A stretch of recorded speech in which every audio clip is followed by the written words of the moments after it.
But you're going to be able to find Denver Broncos gear in every Walmart in America coming up soon. Because the Walton family, spent $4.65 billion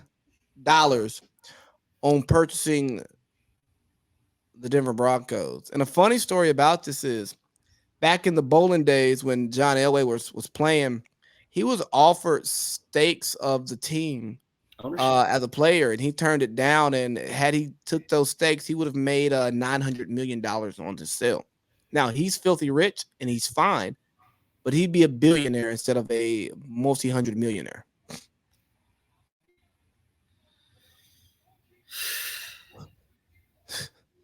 Lee, look forward to seeing a lot of Russell Wilson jerseys. All right? I know that you don't have this thing against Russ. I get it. You've explained yourself plenty enough in regarding your thoughts on Mr. Wilson and his fine-ass wife named Deera.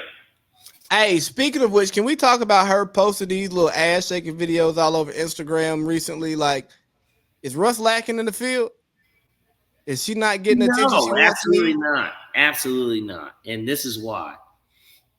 First of all, the team that he's the quarterback of is the most, at least by sold value, it's the highest sell in North American sports history. I think just in general. I don't know why they put North American sports. Ain't no team sold for 4.65. Manchester sold for how much? I said ain't no team sold for 4.65 yet. And granted, if the Lakers ever went for sale, I'm gonna be honest, I bet they go for 10. 10 to 15. Yeah, I was about to say. Playing with the Cowboys. The Yankees, like Red Sox, Cowboys, Celtics, Cowboys. There are just certain teams that, because even when the Clippers went for 2.5 or 2, whatever that number was, because we thought that was ridiculous. Because I think the Clippers were valued at like 900.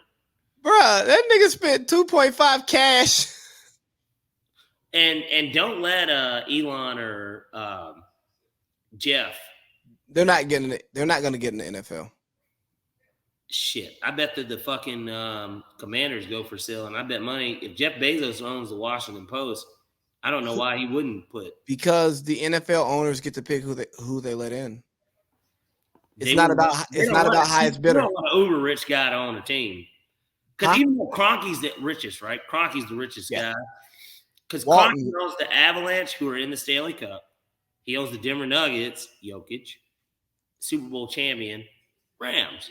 Well, he doesn't own all of those teams. His group owns those teams. Well, he's the majority. His wife, I think, owns a couple of them because he ultimately is the controller. Come on, man. Come on. I'm just telling you what it says on paper. These are rich nigga